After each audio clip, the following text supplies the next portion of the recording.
Somewhere in Europe there is a place where the announced end of oil reserves is no longer scary.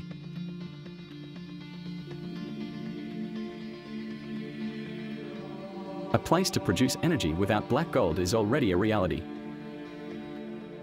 We are in the south of Spain, 20 kilometers from Seville. At the end of this small road lost in the Andalusian countryside, a major surprise awaits us.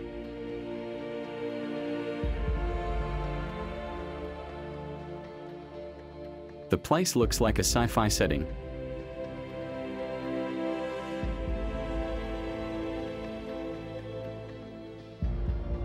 Around us, dozens, hundreds of mirrors planted in the middle of nowhere. They are there to capture free, inexhaustible, ecological energy, that of the sun. Each of these mirrors aligned over a square kilometer sends energy back to concentrate it at the top of this tower.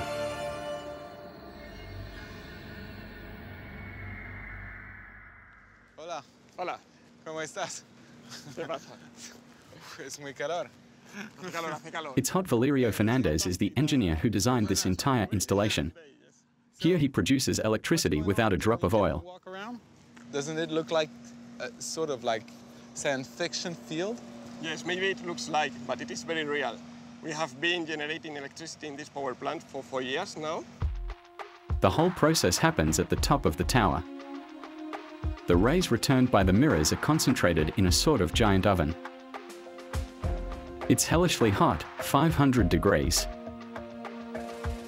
In the middle is a network of pipes through which water circulates. As it's in contact with the sun's rays, they are transformed into steam which will come to feed a turbine located at the base of the tower. It will turn propellers which will in turn drive a generator to produce current, as is the case in a conventional power plant. Except, here we use the sun instead of fossil fuels.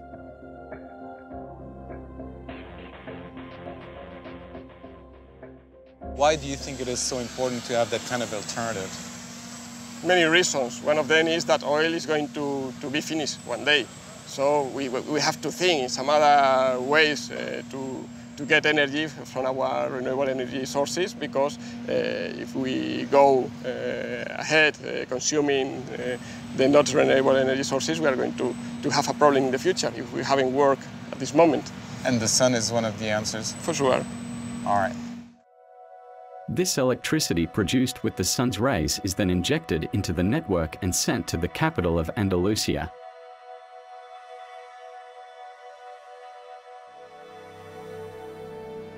"20 kilometers away, Seville and its inhabitants consume this energy to live. They use it for urban transport such as the tramway, for traffic lights, for public lighting, or simply for everyday life. Today, half of the 700,000 inhabitants already benefit from this solar electricity. Tomorrow, the whole city could function with this clean energy. Behind this revolution, there is the hope that one day this natural resource could replace the product that today provides energy to the entire planet. A product that we will look for in the heart of the earth, which will soon no longer exist.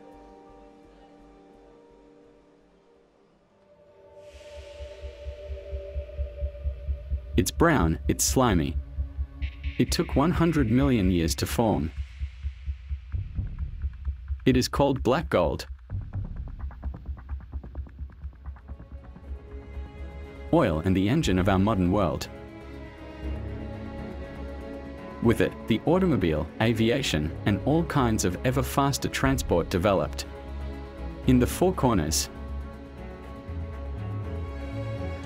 With it, our homes are better heated, better lit. With it still emerge thousands of products that have become essential to our daily lives. Like plastics, textiles, computers, or medicines.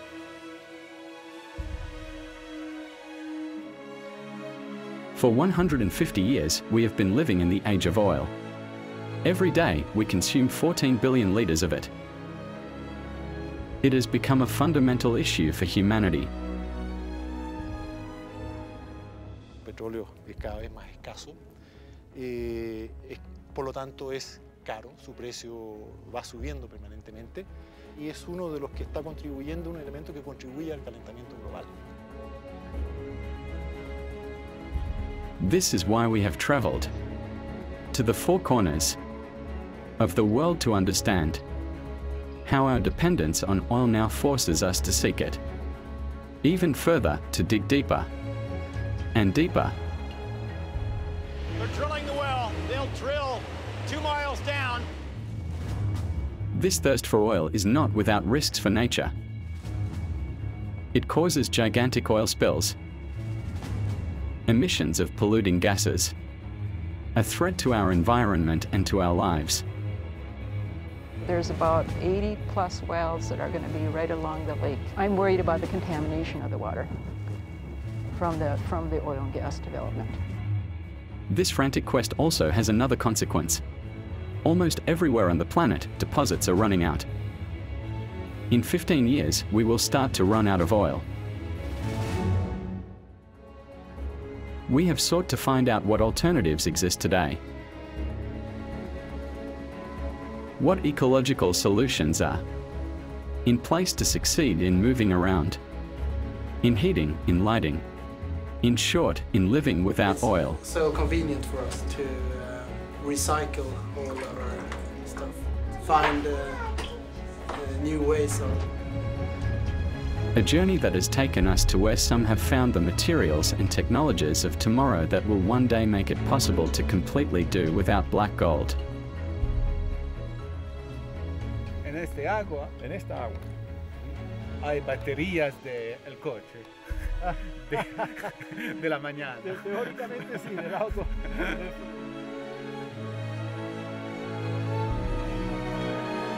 From the deserts of Chile to the Great Plains of the United States. My name is Guy. Guy? Yeah. From the Bolivian highlands to the eco-friendly district of Stockholm. We investigated to answer a question that concerns us all. Bye. How is it possible today to live without oil?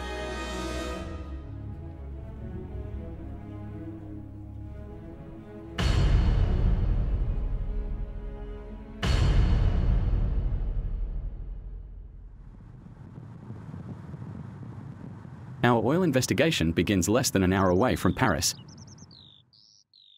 in the vast plains of Seine-et-Marne. Here, mainly cereals are grown.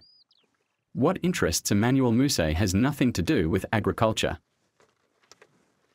This geologist runs an American oil exploration company. It may seem surprising, but there is oil in our subsoil. Here in France.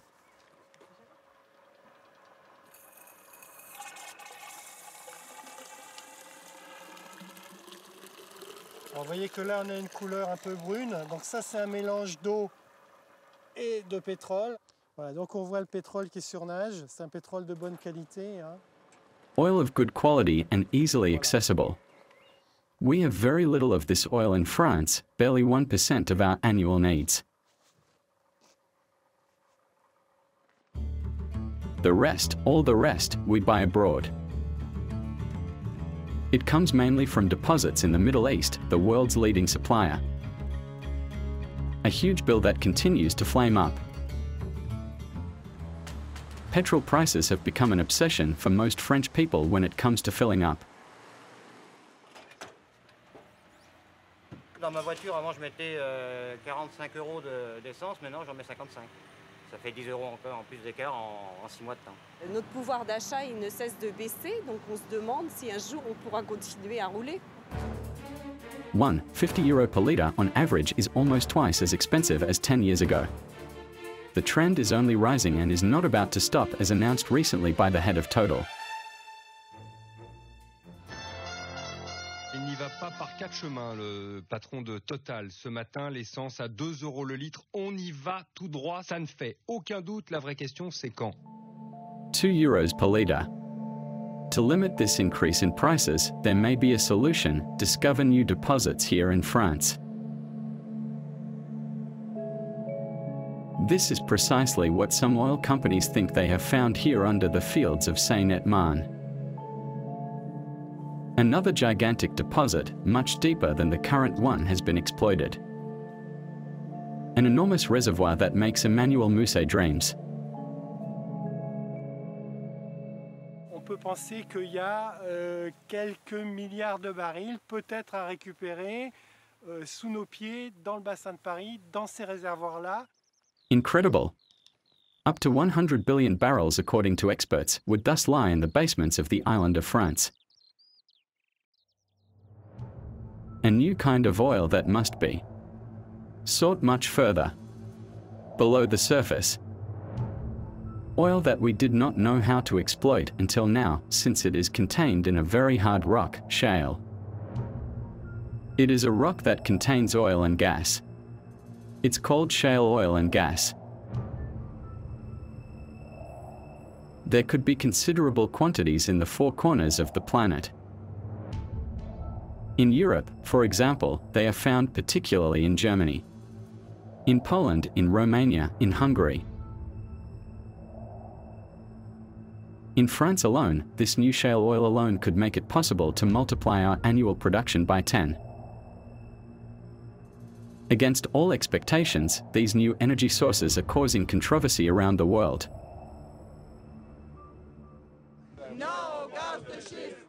Here in Canada, or in France, the mobilization is general.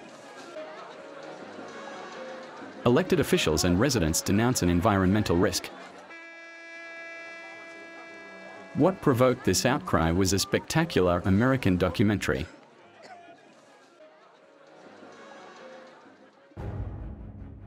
Gasland, a film about shale gas extraction methods in the United States and an image that has gone around the world. Whoa, Jesus Christ. Tap water that catches fire. For the director of the film, this would mean that American companies are polluting drinking water reserves by wanting to extract shale gas. What about its cousin, shale oil? This colossal reserve lying under the fields of Seine-et-Marne. Is it as dangerous to retrieve as shale gas? Or could it be with us in France, the providential deposit which could lower the price of our gasoline?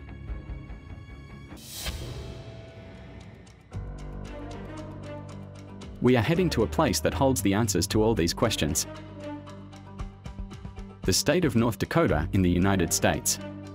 The first country in the world to have exploited shale oil.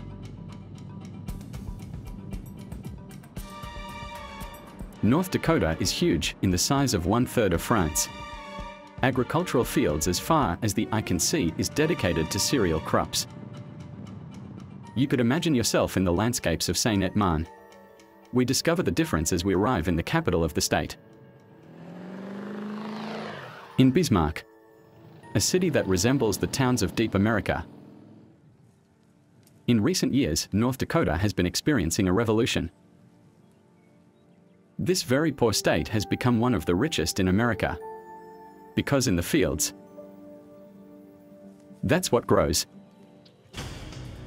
These are the oil wells.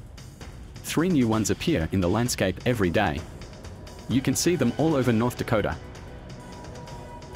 In recent years, they have made the fortune of thousands of inhabitants.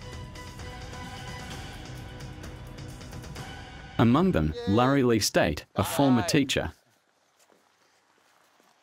His income today is not from his pension, but from a much more generous source which is found on his lands. This is yours? Yes. And this is producing oil? Yeah. Even though it's not moving? Right. There's so much pressure. There's a lot of, when they first drill a well, they don't have to pump it for the first 2-3 years if it's a good well, because there's enough gas pressure, because you can see they're flaring some of it. So there's enough pressure there that the oil will come out of the ground without having to be pumped. It was thanks to this well and 3 others like it that Larry became a millionaire. A story that resembles that of many other families in the region.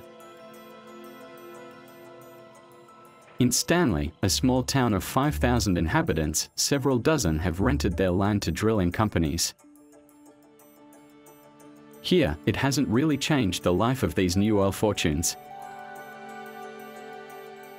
For Larry and his wife Violette, it all started less than 10 years ago when an oil company called them and showed them a map with the location of future wells. And we walk over this map on the wall, and they've got dots where they're planning on drilling wells, and we start counting dots. On our land. That's when we got excited. How many? 4. Yeah, there's 4 on that lateral dot. That's ours. That's ours. So that's when it became real. Oil was like a winning lottery ticket for them. No, but what I'm saying is overnight, you get their incomes were multiplied by 30. Is that what you're saying? Right. So if you have... How much do you think it amounts to on a daily basis? It's a little over $1,000 a day. I suppose. $1,000 a day? If we're looking at it. It's pretty good. Yeah, that's better than working. That's $30,000 a month without working for half a century. According to our estimates, Larry and Violette should receive a total of up to $20 million.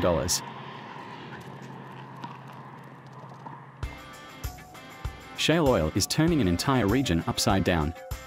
It not only created millionaires but also generated a gigantic economic boom.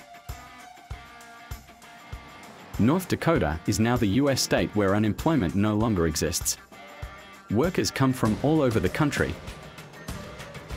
It's the black gold rush. As accommodation, they are forced to settle in improvised dwellings, like this immense field of mobile homes. Since the region is overcharged for its success, we will soon have to pay for one during our trip. Hello? Is there anyone here? For our team, it's impossible to sleep in a hotel. They are all full, occupied by oil workers. So we are forced to fall back on this motorhome. A motorhome with all American comforts. So this is a hotel room, I guess, huh? This is your hotel room with wheels. This is a bed, that's a bed, that's a bed, and that's a bed. Okay, this is a bed. How do you actually fix the bed? I'll show you. All right. When there's not enough space, you simply have to push the walls. In fact, that is what everyone here is trying to do. That's the big thing, housing. Right now they're looking for 3,000 more people up there. Okay, for the oil industry. Yep. With workers and... Yeah, workers, yeah. And like I said, there's 2 hotels that just went up in Williston, and they, the oil company just rented the whole hotel for 2 years. So just every it's room, not 2 available years. for about 2 years. Exactly. That's amazing. We inherit a vehicle as big as a Parisian bus, not very practical to maneuver.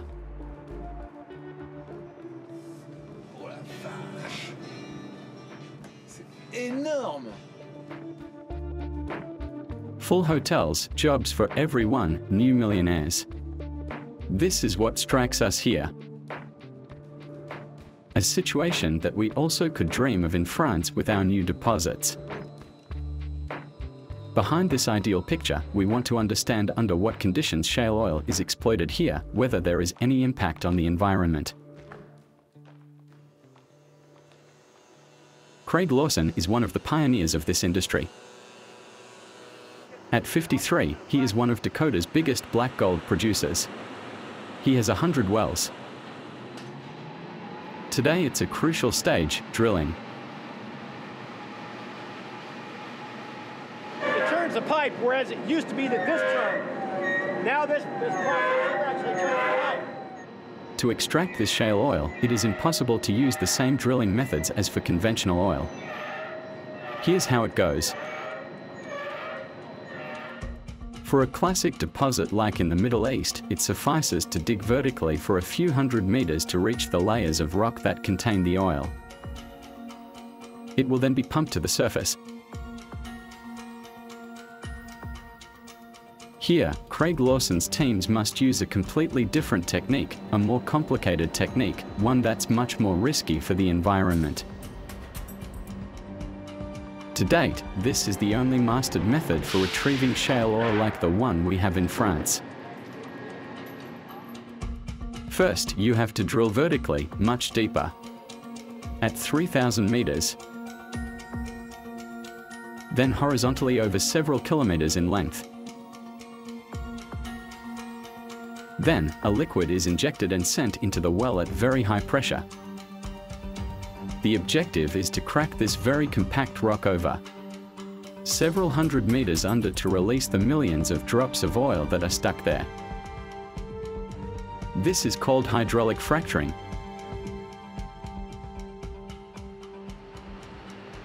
This technique has serious drawbacks for the environment. This is what our investigation reveals to us. We start from where this whole fracturing process is happening, right next to the main well bore. The first thing we notice is this endless line of tank trucks. On the site, the logistics are considerable. Here is the well from which we will inject all the liquid to crack the rock. A mixture, the recipe of which Jolly, the site manager, knows by heart. I'll take you around to the back, and if you wouldn't mind, I'll start the process. It might make it a little bit easier. Among the main ingredients is a cocktail of highly toxic chemicals that are stored in these plastic tanks. The labels are unequivocal. The red one means it's flammable, pretty much. Means you don't light any fires near it. The black one is a corrosive. It means that if I put my hand close to this. Yeah, it means it's corrosive for metals and human flesh, pretty much. so yeah. My hand will disappear. This stuff's really bad. It'll burn you. Jolly uses 8 different chemicals injecting through a pump system.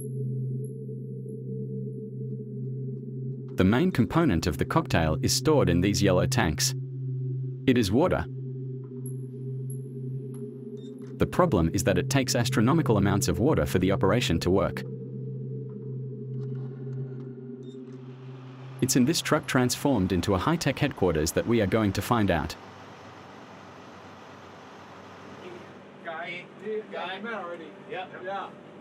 Joel is the head of hydraulic fracturing.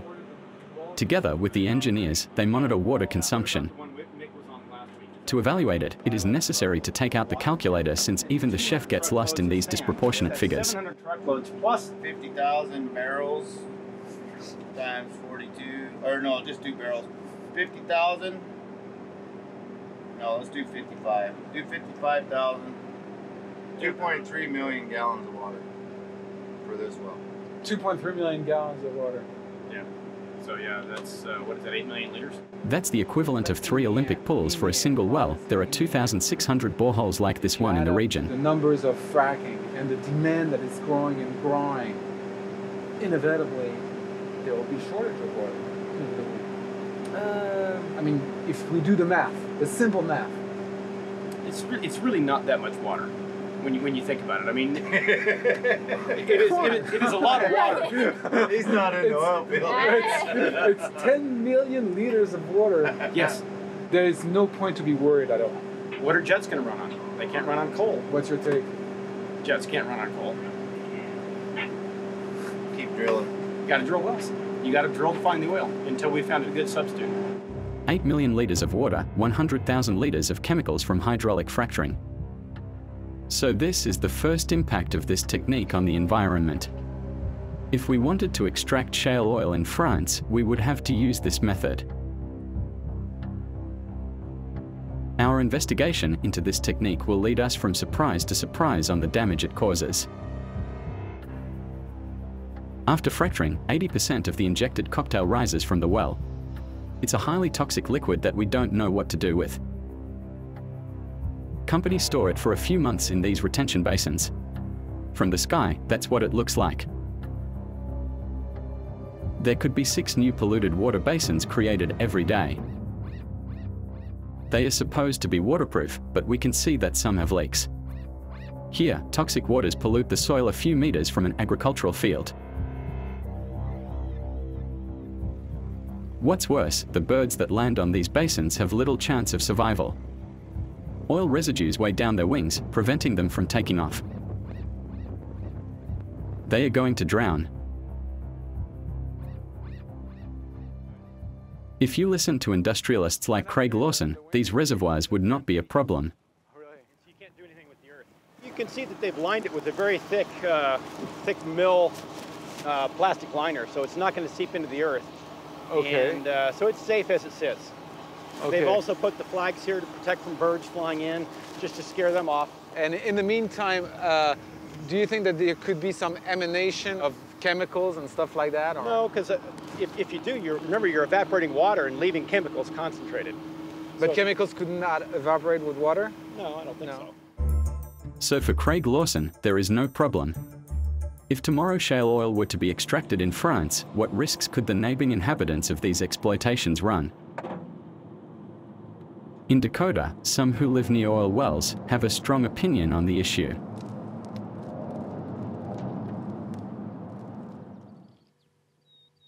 There is a farm that has recently had a new neighbor. The Jorgensen's house is just 600 meters from a brand new oil well. This is where Brenda, a farmer's wife, lives. And the next morning I went for a walk. One fine morning, during a And the wind walk, was she from realized that south. her new neighbor could have effects on her health. Yeah, southwest, so I thought it was safe enough to go for a walk. And I walked over to my daughter's place, and when I got there I was fine, and when I came home my right eye was burning and stinging. And then when I tried to talk for about 2 to 3 hours after that, it was just real scratchy, rough, hard to talk voice. We take Brenda to the site to get a closer look at what has been disrupting her life for some time. Indeed, as soon as we get out of the car, we are seized by a very strong smell of chemicals. That's where this is, and I'm smelling gas. This is the gas coming out of here, right? Like Brenda, there are hundreds of people in the region who live near these oil installations and fear their harmful effects on their health. Do these chemical emissions constitute a real threat for those who live near these basins like here in Dakota, or perhaps tomorrow in France? To get to the bottom of it, we travel 1,000 kilometers. Heading to Denver, Colorado.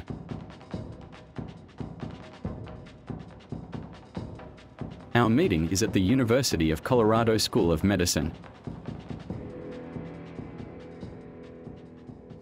Meet Daniel Turtleboom. And unless they're dumping their diesel fuel, and so there it's gotten pretty high. He is a professor of toxicology. His specialty is the impact of industrial waste on the health of citizens. We entrusted him with the analysis results of a basin similar to that of Brenda, and here is what these waters resulting from the fracturing contain. Mercury, barium, arsenic, cadmium, chromium, lead, selenium, silver. A total of 8 chemical components. Here is how these substances can spread well beyond the retention basins. It starts as a children's story and can end in tragedy. In the wintertime, most of that's going to stay in the water. It's going to be frozen, it'll stay in the water. But when it gets warm, these volatiles are going to evaporate. And with the wind blowing, I've made the point that they'll blow to a place where the person lives. If this pit is a few hundred meters from somebody's residence, there could be a fairly substantial dose which is delivered. What are the health risks for people living near a toxic water basin like Brenda's? The answer is not very reassuring. I would say that the 3 greatest risks would be, first of all, neurological damage if there's lead and if there are the volatile hydrocarbons over a long period of time. The second would be liver damage. And then there is the risk of cancer with some of the materials. For instance, there's high levels of chromium in one of these samples. Chromium, a product that has already caused a scandal, which is at the origin of a case known throughout the world. The Erin Brockovich case. Hollywood made a movie of it with Julia Roberts. The Brockovich case is the story of an employee of a law firm who discovers that because of an industrial company, the drinking water of a city in California was contaminated with chromium. La compagnie Pacific Gas and Electric est sommée d'assainir les rejets de déchets contenant du chrome hexavalent. Chrome hexavalent sous le site. Hexavalent chromium, the subject of the scandal. The real Erin Brockovich would win a resounding lawsuit that would cost the industrialists a fortune. Is this hexavalent chromium contained in the drinking water of the inhabitants of the Brockovich case comparable to that found in the retention basins of Dakota? Our toxicologist is familiar with this chemical. He studied it for months. Hexavalent chromium is the same material that was involved in the Erin Brockovich case, if you remember, in California. I was the toxicologist in that case. So most of these would have latency periods of 10 to 15 years at the minimum. So that the problem is likely to come up long after these pits are closed, long after the person who's responsible for the contamination is gone, you know, but the problem remains with the people who were exposed. Health effects that will only be felt over time. This is what residents living near these facilities are likely to experience. Fears that explain the mobilization of citizens against shale oil in France and Canada in particular. Faced with this threat, the oil companies claim to have found the solution to get rid of the toxic water that stagnates in the basins. It's not about recycling, but about gigantic camouflage. It happens at a station like this. The toxic waters are injected underground at a depth of 1 kilometer without any certainty about the long-term consequences for the environment.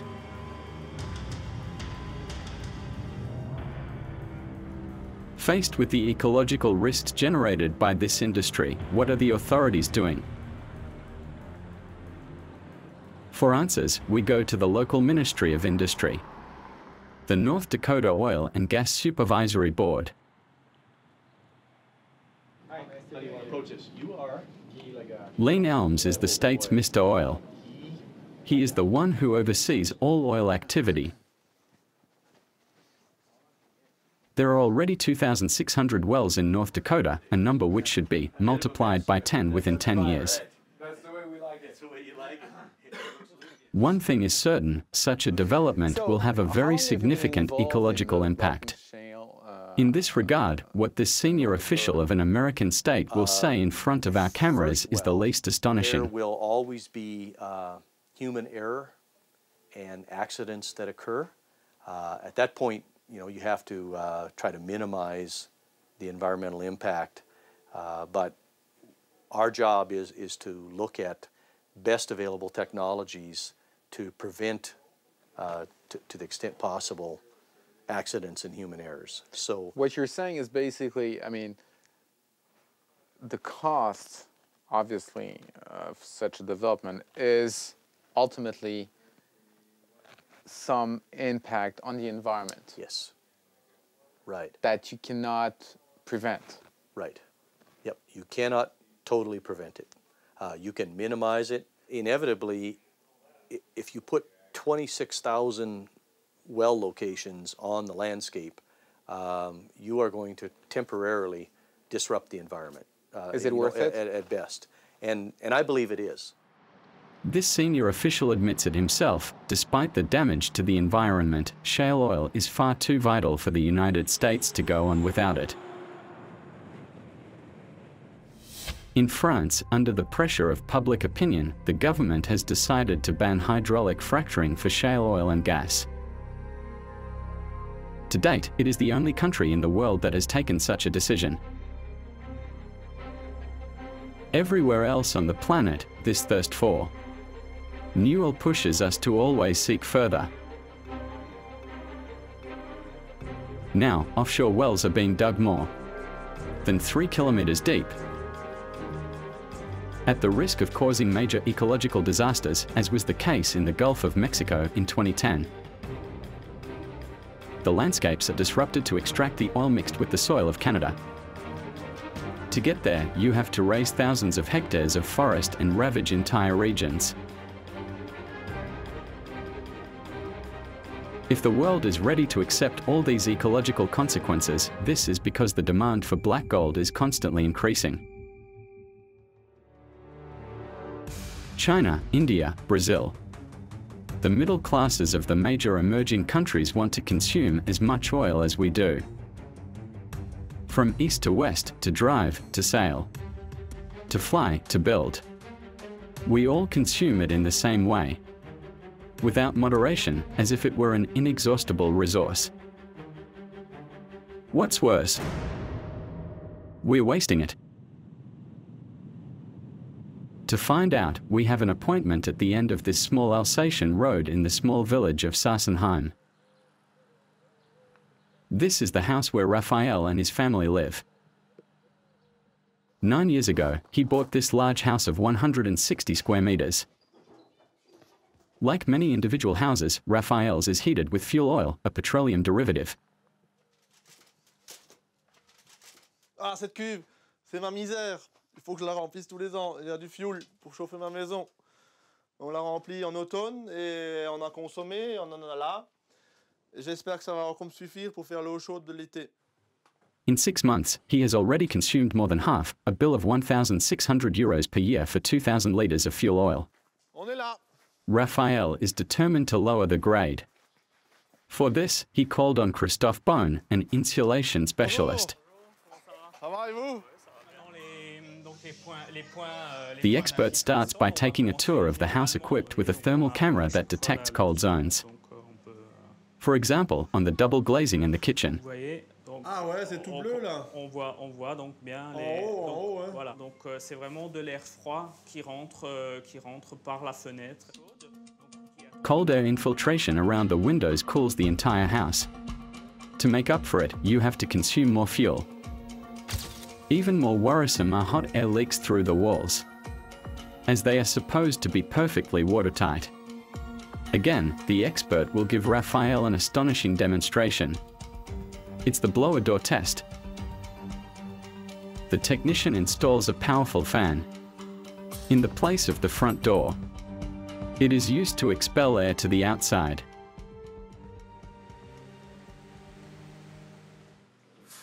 Then, to visualize hot air leaks, he's going to smoke the entire house with a nightclub machine. Outside, atmosphere guaranteed. Oh yeah, ça fume. Oh yeah, ça fume partout. On dirait qu'il y a un problème, quoi, une passoire. Hein. This smoke takes the same path as Raphael's heater. Ça sort, hein, comme s'il y avait rien. Our houses are real colander, and that's how Raphael, like millions of other French people, wastes hundreds of liters of fuel every year without even knowing it. Oil literally thrown out the windows. However, we all know that this resource is running out. This is also the reason why oil costs more and more. In such a context, is it possible to live without it? Less than hours from Paris, a country is about to get there. That country is Sweden. We are arriving in Stockholm, a capital of 800,000 inhabitants. Right in the city center, there are large lakes, so clean that you can swim in them. Kilometers of cycle paths perfectly integrated into the urban landscape. In a few decades, Stockholm became the emblematic city of ecology. Like us, the Swedes don't have oil. However, they make every effort to do without black gold in their daily lives. This is the living environment of Jessica, a young mother. At first glance, these buildings do not seem very luxurious. However, Jessica lives in a residential neighborhood, the greenest in Stockholm. Here, everything has been designed to do without oil on a daily basis. Even better, everyone produces energy for themselves and their neighbors every day. We will see it ourselves in the apartment of Jessica and her family. Outside, it's 12 degrees. Inside, it's 24 degrees. The radiators are off. Okay. So how is it to live in a Swedish apartment when it's very cold outside? It's inside you won't notice that it's cold outside, so that's good. And also the isolation is very In one of the coldest countries in Europe, heating practically does not exist at Jessica's thanks to a few simple tips. It starts with the windows. Real walls to prevent the heat from escaping. Here, fresh air cannot come in. It is stopped by this first window. Behind, a very efficient double glazing prevents heat from coming out. Between the two, there's a layer of air that perfectly isolates the apartment from the outside. As a result, Jessica hardly ever uses her heating, even in winter. We haven't had, even in some of the rooms, we don't even use the radiators in the winter. And it was minus 25 degrees this winter, a lot of the time. The most incredible thing is that to make her radiators work, it is Jessica herself who produces the raw material for heating. It happens in the kitchen as she prepares meals for the family.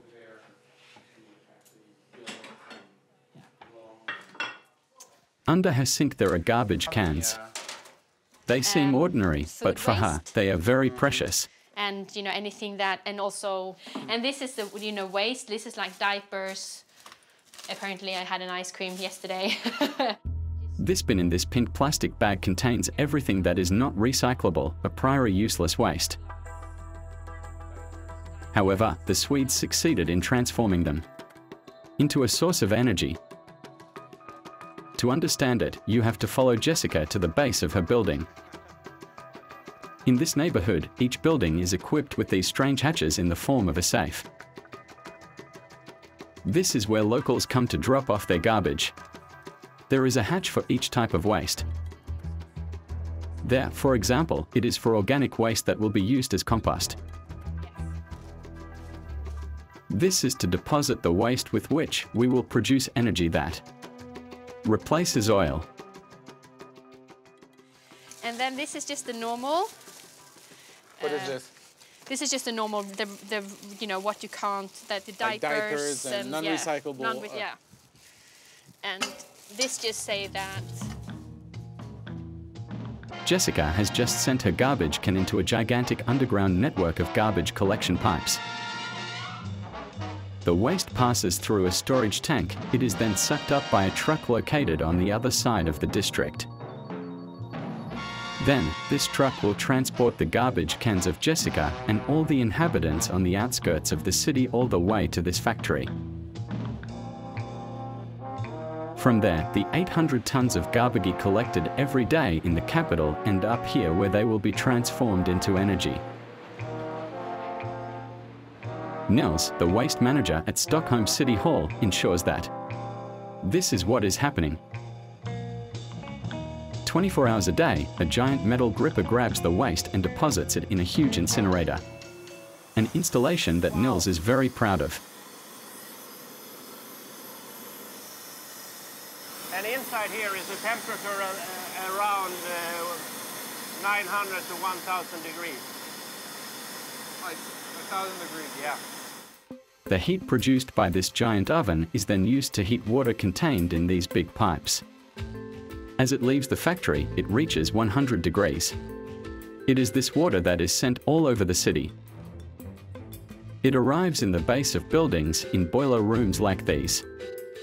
From there, it goes up into the radiators in Jessica's apartment, for example. Like her, 80% of Stockholm residents are heated with energy from garbage cans. For example, using waste instead of oil. saves 150,000 tons of black gold every year. For Swedes, heating without oil has become an obsession, because using garbage cans is a big source of savings. Well, first of all, there is a cost to buy oil, and we have to import it because we have no oil in Sweden. And the price of oil keeps going up. It keeps going up all the time. And the other part is we can use other types of energy resources that don't give that type of pollutions to the air and pollutions. This constant search for alternative energies responds to an increased awareness. A choice made by the Swedes 40 years ago, because of an event that traumatized them.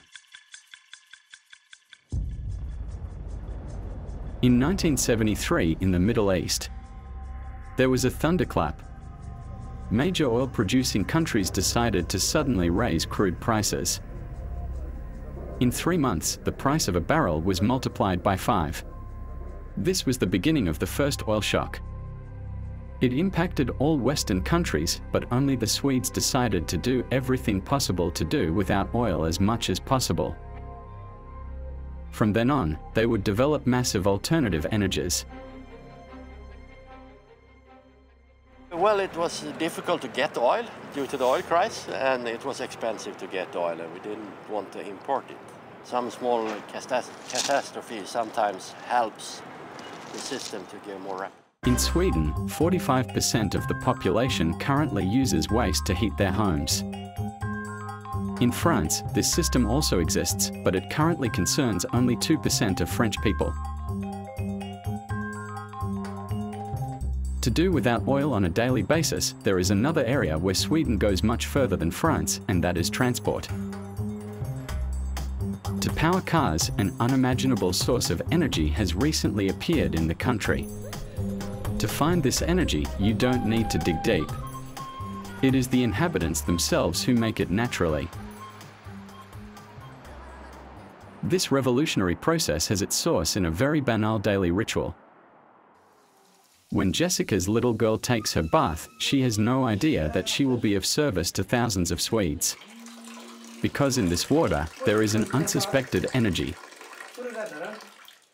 With a gesture as simple as emptying the bathtub, Andreas and all his neighbors produce new fuel without even thinking about it.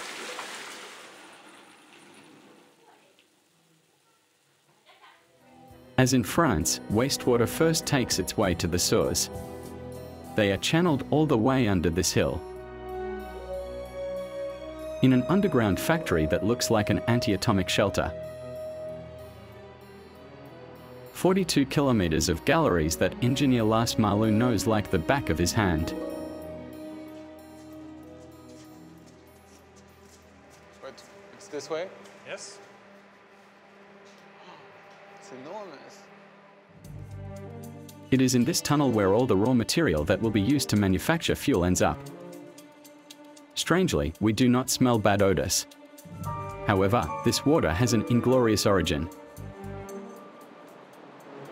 This is the water coming from the people that flushed down. Okay. This has been in someone's toilet. Yeah, this is people's toilet being here. Yeah. Yet it is this disgusting water that inspired Lars to create an incredible project.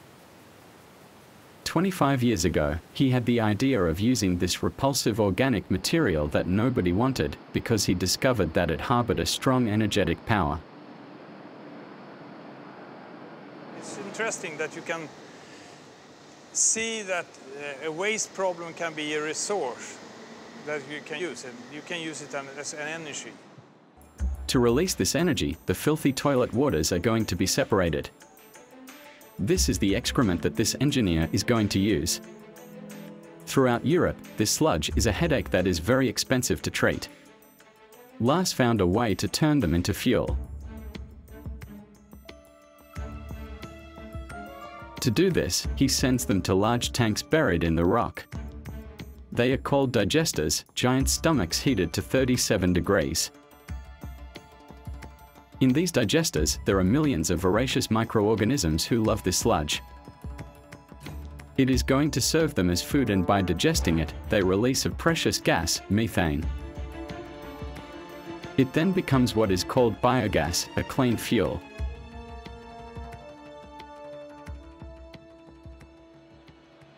"18,000 cubic meters of gas are recovered, concentrated and sent to the network every day. This fuel will be immediately used right next to here, at the Stockholm bus service station. That day, this bus driver comes to do his usual refueling with a strange pump.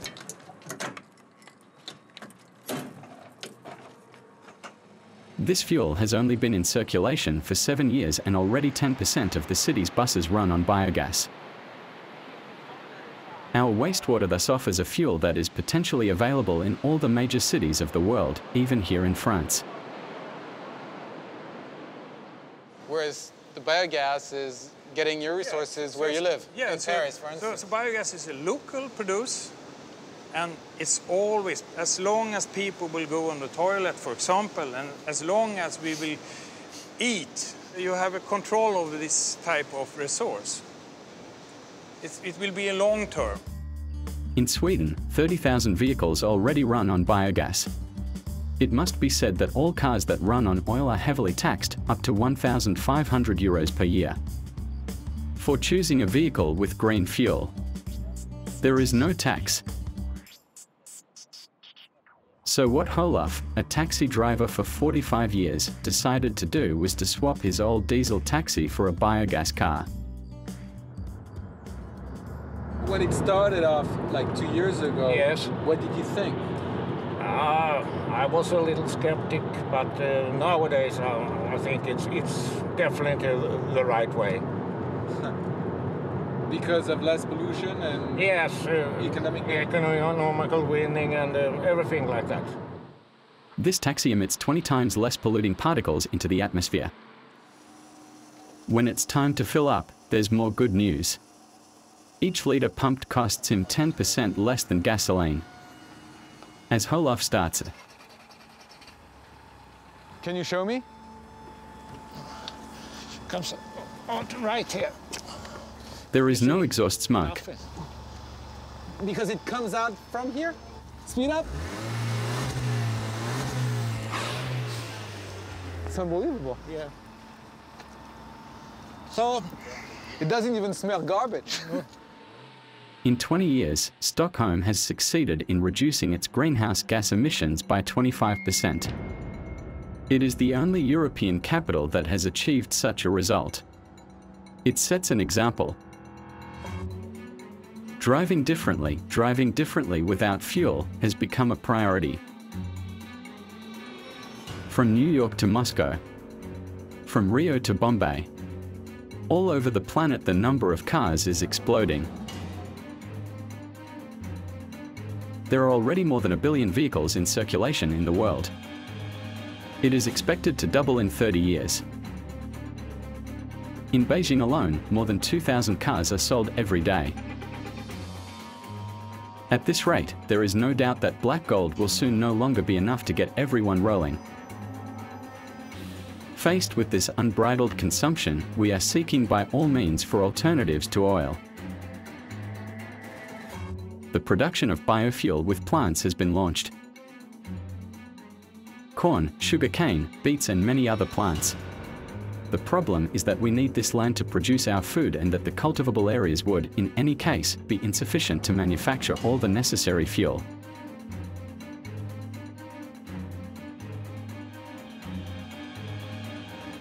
Today, car manufacturers think they have found the solution. A car that runs without oil.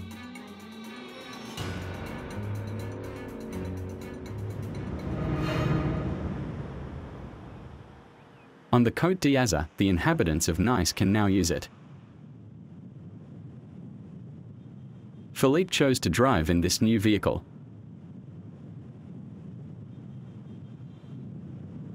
Ça accélère bien, c'est totalement silencieux, ça se comporte comme une voiture normale. He gives us his impressions because this car does not run on gasoline, but on electricity. Each time he parks, he takes the opportunity to recharge its batteries. This is what the gas stations of the future will look like. Qu'est-ce que c'est ça? la prise de rechargement. Donc on a juste à la brancher à la voiture, comme on irait faire le plein de sa voiture normale, essence. To recharge, you have to plug in this somewhat curious socket. To the electric vehicles, of which there are only 8,000 in France today. Already, most global manufacturers have embarked on this new battle for the vehicle of tomorrow. The electric car is the star expected all around the world. You can just walk around the big auto shows to see this. From Paris to Beijing, it's been exhibited on all the catwalks. Sometimes sports car, sometimes city car, sedan version, or even luxury car. Everyone heralds it as the vehicle of the next 20 years. To ensure that we adopt it, we'll have to solve a small problem.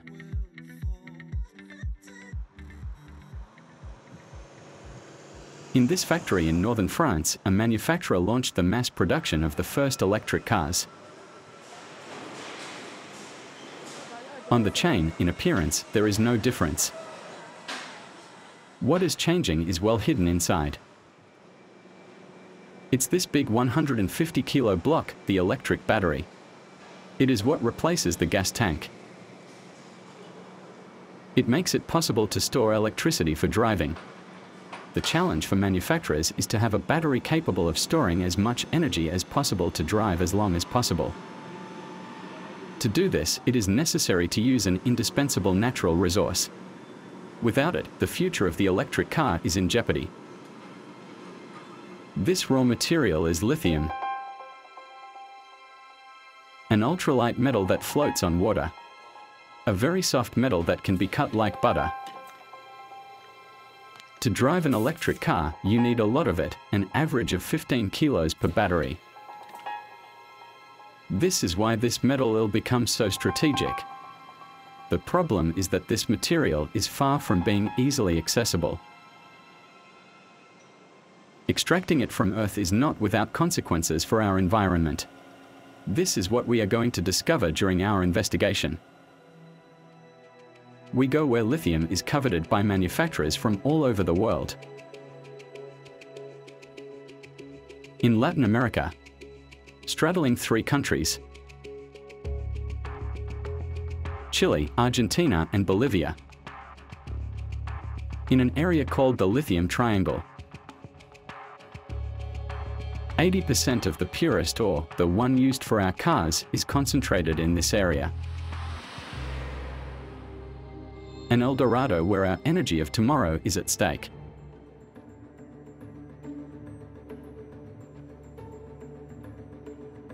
A 12-hour flight from France, along the Andes Cordillera, in northern Chile, we land in the driest desert in the world.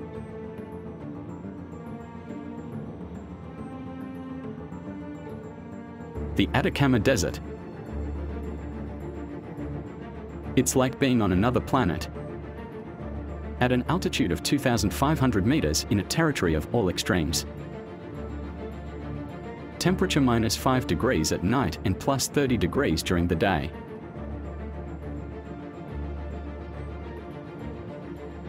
In the middle of these grandiose landscapes, there are open-air factories. It is here where the majority of the world's lithium is produced.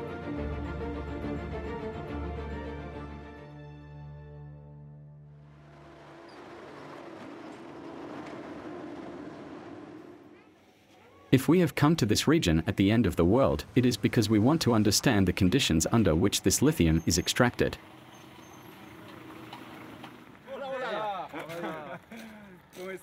We have an appointment with Eduardo Morales, a Chilean engineer. He came to explore the area 30 years ago. Since then, he has run one of the largest production plants in the world. On the way to the site, a vision gripped us. In front of us is a very impressive mountain range, volcanoes. Aquí deben haber unos 20 volcanes en todo este. Entonces esos cerros tienen 5.500, 6.000 metros de altura. ¿Es peligroso o no? No, ahí tú ves que hay humo, ¿ves? Está saliendo humo, el humo va para Argentina. Incroyable. C'est d'une beauté hallucinante. So beautiful. These volcanoes are the origin of a natural phenomenon, started millions of years ago. A phenomenon that Eduardo Morales knows very well. ¿Qué ocurre? Tienen los Andes, ahí cae nieve, esa nieve se funde, y el agua lixivias, minerales, llega a esta cuenca, que es una cuenca cerrada. Lo volcano que sigue y que viene aquí, ¿sí? Y un agua con mucho sal. Claro, y aquí precipita sal. Precipita sal. Precipita sal. This salt desert is what is called here a salar. It feels very dry on the surface. In reality, it is waterlogged underground with water rich in mineral salts such as lithium. It is this treasure that Eduardo covets. It sometimes outcrops less than a meter. Hay litio, hay sodio, hay calcio, hay sulfato, hay magnesio, tiene varios elementos. En esta agua, ¿sí? Hay baterías del coche de la mañana. Teóricamente sí, del auto del futuro. Sí, sí. Aquí. In this water full of lithium, there is the essential raw material for our electric cars. To get it, you will have to extract it from this groundwater. That is Eduardo's mission. To do this, he created an open-air factory in the middle of the desert. Seen from above, this is what it looks like. As far as the eye can see on the salar, there are alignments of giant blue, turquoise or green pools. The colors look supernatural. They are the result of a process that takes 2 years to ultimately release the lithium. At the beginning, as with oil, everything starts with a story about wells.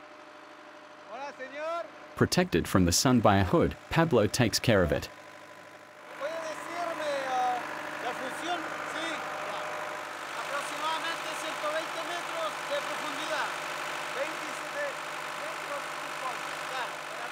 Nosotros lo que hacemos es extraer la salmuera para tirarla a las piscinas y hacer el proceso. Y la salmuera va por aquí. A system that can pump up to 200,000 liters per hour,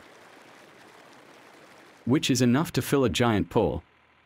At this stage, lithium is still mixed with other mineral salts. To separate them, a natural energy will take action. The sun.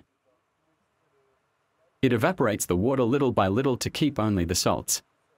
First, cooking salt or salt that serves as fertilizer for the soil. Then, this water will pass from pool to pool, to end up with a final basin, the one containing the famous lithium. 44. Es por ir a... Ahí. ¿Sí? ¿No es peligroso? No. You follow me. Okay. To enter the final pool, it is best to equip yourself. Optionally, you can put on boots or a jumpsuit. That is to say, something to avoid sinking in the mud.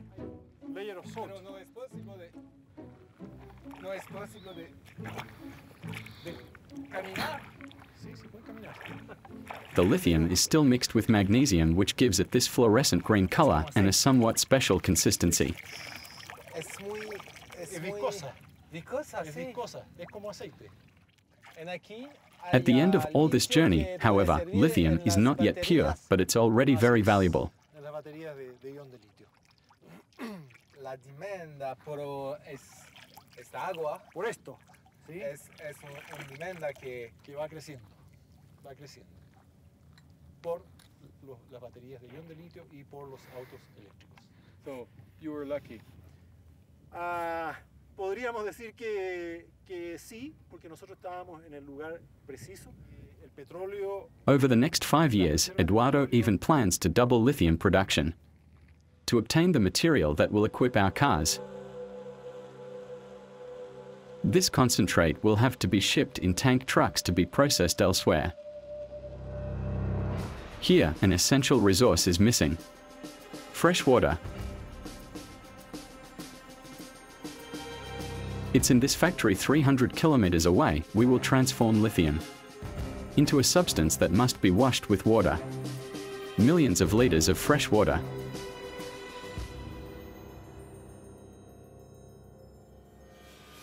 An essential water to obtain a powder of the rarest quality. One that serves as the basis for electric batteries all over the world. Using mountain water is not neutral here. The Atacama Desert lacks fresh water. On this issue, Eduardo relativizes the impact of his activity. Tienes que lavarlo con un agua muy pura, porque si el agua no es muy pura, te va a dejar impurezas en el producto, y eso no es aceptable. Un kilo de litio o de carbonata de litio, necesitas ¿cuántos litros de pura agua? De pura agua, digamos, unos a uno, más o menos. Un litro por un kilo. Por un kilo, sí. No es mucha agua, es un consumo bajo. Unos a uno es... Pero es pura, porque aquí no hay demasiado agua pura. No, no. Necesita por los pueblos, pero no. Así es, así es. The problem is that in the region, there are already other mining activities that consume huge amounts of water, especially copper. The boom in lithium demand is not going to make things any better. According to an official report of a government commission, the explosion of mining activity will cause an extreme shortage of water by 2025, which will require massive imports of water from other regions. Tensions on the water, but also repercussions on the local fauna, such as these pink flamingos which are gradually leaving the region. The ecological impact of mining activities is increasingly being felt. As a result, the exploitation of lithium is far from unanimous in this part of the world. Some have even decided to hinder those who want to exploit this raw material, which is so vital for our cars of the future. We are going to meet these opponents. Hola, señora. Buenos días. Buenos días. ¿Cuántos tienen? 1, 2, 3. Direction to Argentina, the neighboring country.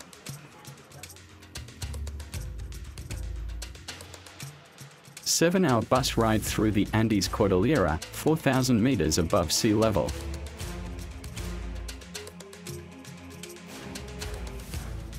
In the middle of this region, here is the cause of a discord which may prove to be explosive.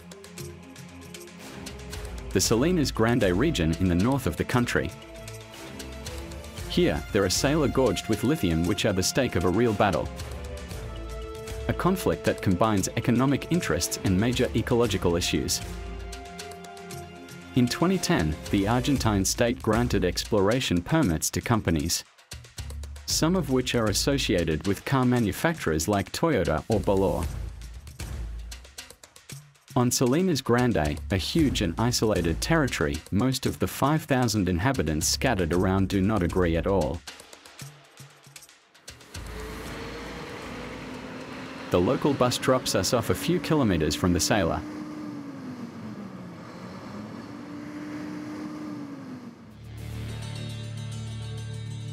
We have an appointment in Agua Blanca, a small village of 180 inhabitants. Here, Indians have lived on the highlands for generations. Today, the villagers are going to a meeting that mobilizes them all. They were invited by a lawyer, Alicia, who came specially from the big city 5 hours away.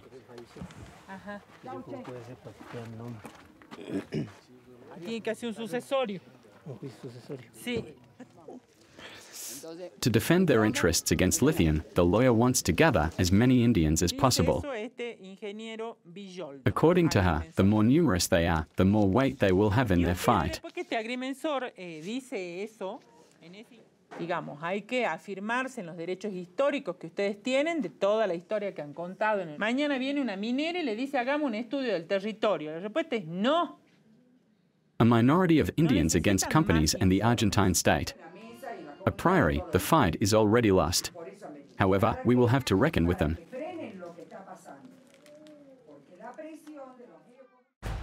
Lithium exploration permits are precisely found on the lands they occupy. They were not consulted in advance as should have been. Nothing can be done on these lands without their agreement. That is what the Argentine Constitution states. So it is this legal loophole that Alicia and the Indians are going to exploit. They will attack the Argentine state before the Supreme Court to prevent lithium from being exploited until they have given their opinion. Bueno, yo les quiero comentar, digamos, cómo sería el trámite. Yo entiendo que lo que se puede hacer es un reclamo judicial. Es una lucha muy desigual a todo el poder de las empresas más grandes del mundo y contra el gobierno que está de acuerdo. Pero bueno, esto no es que no hay dificultades. Whatever the outcome of the trial, there are fierce lithium opponents in the assembly, residents determined to go through with it. Like Eulalio, for example. He lives 20 minutes on foot from the center of the village. A peasant who has always lived there. La parte mía, bueno, son 4 kilómetros así, y para allá son 30 kilómetros. 30 kilómetros. Sí, 30 o más para allá. Desde el primero hasta el último abierto agua aquí en nuestro territorio. ¿Vas a pelear? Sí, hasta el último. Y bueno, por supuesto, si se entra la mía, ahí estaría, hacen mi lucha. Si es que muero ahí, tengo que morir ahí. Si es que muero, bueno, muero luchando, defendiendo mi territorio. If Eulalio is so determined, it's because he fears a direct impact on his environment. On his land, he raises llamas and sheep. For his animals and his family, the only drinking water comes from the farm well. A vital water source that is already threatened by a drought which is getting worse year by year. Ya se ha entrado más el agua. 6 metros delante el agua. ¿No hay mucho agua aquí? No, es que no llueve y campo seco se asenta. Por ese motivo no quiero que venga la empresa aquí a joder con el litio. Se va a contaminar el agua que toma de abajo. Con el minerales, porque agua, porque o sea, las mineras necesitan muchísima agua. Entonces, el litio será para 50 o 10 años todo contaminado. Nosotros queremos vida, no queremos muerte nosotros. Between the Indians and the Argentine state, which wants the development of lithium, who will win? It is still too early to say, but one thing is certain, this dispute has so far delayed the exploitation of lithium in the Salinas Grande. Access to lithium is no easy task for automakers around the world, especially since this raw material, important for the future of our cars, has become an issue that goes well beyond ecological problems. Now, this resource is a political and economic weapon that some of us here intend to use.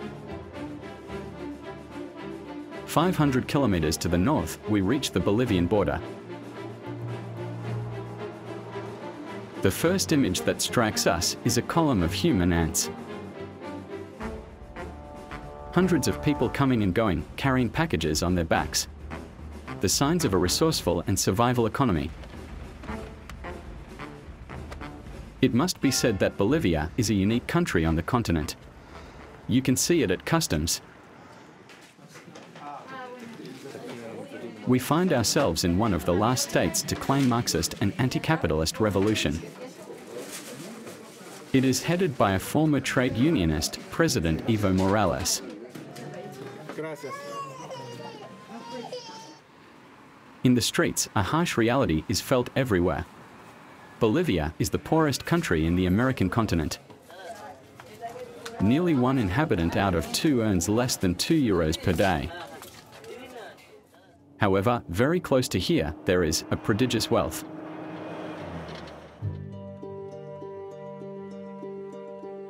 Of incredible beauty, the sailor of Uyuni, a white infinity,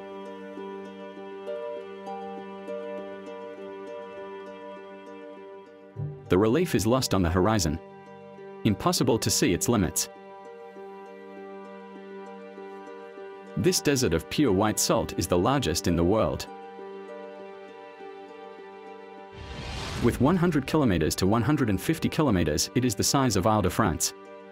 Beneath this immense layer of salt is half of the world's reserves of the purest lithium. Enough to change the global situation. Lithium could become for Bolivia what oil is today for Saudi Arabia. A colossal manna and an instrument of planetary power.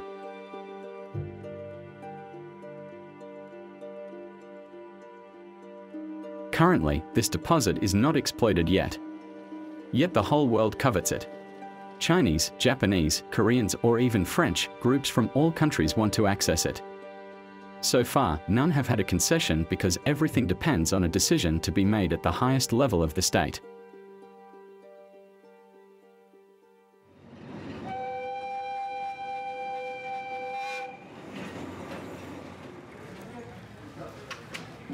To find out if one day we will be able to take advantage of Bolivian lithium, we have one last trip to make, 7 hours by train to reach La Paz.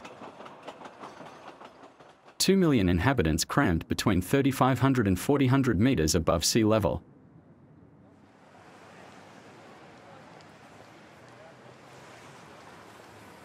It is in the political capital of the country that we have an appointment with the most powerful man after President Evo Morales. The Minister of Mines. This is where the future of the world's largest deposit is at stake. With gold, silver, tin and tomorrow lithium, minerals are the economic lifeblood of the country. Lo que vamos a hacer es un ratito, todavía no llegó el ministro, pero iremos a ver el lugar con usted. While waiting, we notice a poster on the wall that intrigues us. Looks like Che Guevara. From the civil servant's office, the tone is set. Here, the revolution is still going on. Y el Che es un modelo para el Estado. Un modelo. Siempre nosotros hemos peleado por la justicia en nuestro país, ¿no? Che Guevara, the hero of the Cuban Revolution with Fidel Castro in the 1960s. For us, an icon of the past, here, a political model that is still current. Pero, ¿qué significa, por ejemplo, el Che en relación al desarrollo del litio, por ejemplo? Es la preservación de los recursos naturales para el país. O sea, el Che como estadista fue un ejemplo de que no se deben entregar las riquezas a potencias extranjeras, a empresas extranjeras. El Che fue ejemplo de que las riquezas de un pueblo deben servir para el pueblo. ¿Está aquí ahora o no? Mistrust of foreign companies is very marked in this country. It weighs in on all its strategic decisions. We are going to find it out with Jose Pimentel, the Minister of Mines. With the President, who he holds the keys to lithium. Entrevista. Segundito. Sí. En este mapa podemos ver las riquezas de Latinoamérica. Amplia tarea de exploración. Hemos comprobado hasta ahora las reservas muestran 1 millón de toneladas. These fabulous treasures are enough to enrich Bolivia and make it a great power in the 21st century.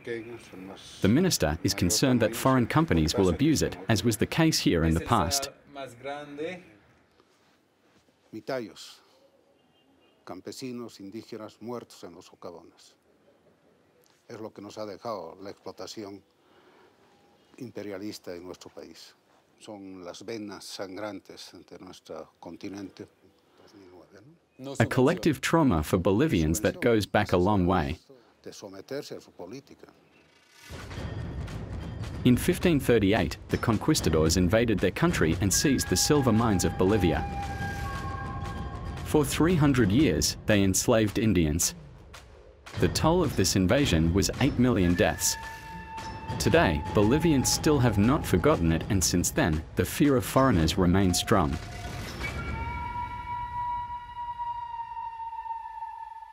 El peligroso es que sería de conocer un destino simétrico de Potosí en el litio. Sería lo más desastroso para nosotros. Este es el desafío, no repetir la historia del pasado. Obligar a las empresas transnacionales a convertirse como socios y no como patrones es decir, que no exploten nuestro recurso y se lo trasladen, sino que dejen un beneficio también. 2 centuries after the plunder of its wealth, Bolivia sets its rules of the game. Companies that want to get a deal will have to be convincing. On the French side, for example, Vincent Bollorès Group. The French industrialist invests massively in electricity, manufacture of cars, batteries, auto lib service in Paris. 2 years ago, when President Evo Morales came to France on a state visit, the industrialist offered him a partnership. To convince him, he promised to manufacture the batteries. In Bolivia, during the demonstration of his electric car, Vincent Bollorès showed Evo Morales what power the president of Bolivia holds with his lithium. C'est vous qui contrôlez la matière qui permet, comme l'Arabie Saoudite, pour le 21e et 22e siècle. C'est vous. 2 years later, nothing is decided. Faced with Bollorès, there are people in the ranks, the competition is fierce. In La Paz, the Minister of Mines is aware of it and intends to take advantage of it to raise the stakes. Hasta ahora no hemos tomado una decisión al respecto, son varias las ofertas, estamos negociando y naturalmente nos vamos a inclinar por aquella que ofrezca mayores posibilidades al pueblo boliviano. ¿Cuál es el primer país o compañía extranjera que venir aquí el primero? China, Corea, Finlandia, Suiza y bueno, hay otros, Irán. Vamos a ver en este momento quiénes son amigos de Bolivia.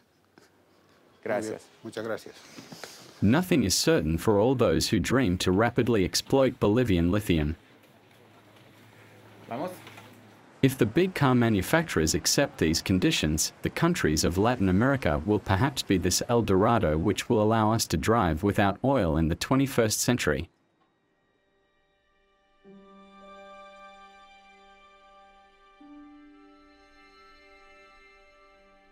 It is here, in the Andean highlands, that our investigation ends. Our journey to the 4 corners of the world allowed us to understand that the post-oil era has begun. In 15 years, the current reserves will no longer be enough to supply the whole planet. Until then, prices will continue to rise and pollution will increase. This observation obliges us to act on a daily basis now to save this precious resource. For example, we can choose to favor public transport, or the new means of transport made available by cities. Alternative energies are already within our reach. Like Spain, a dozen other countries have embarked on the construction of solar power plants. In the Sahara, a gigantic European project plans to capture the sun's rays to transport this energy all the way to Europe. In France, the cities of Nanterre and Levallois already use heat from sewers to heat buildings. Other cities will soon follow this example.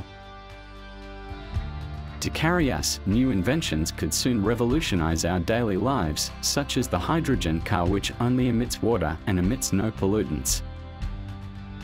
Or biofuels made from seaweed, which do not need arable land.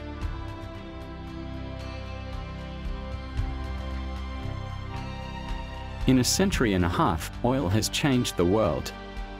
It's made it possible to accomplish technological revolutions faster than any other discovery in the history of mankind. Today, we are all facing an incredible challenge, that of preparing to live differently to live. Without oil,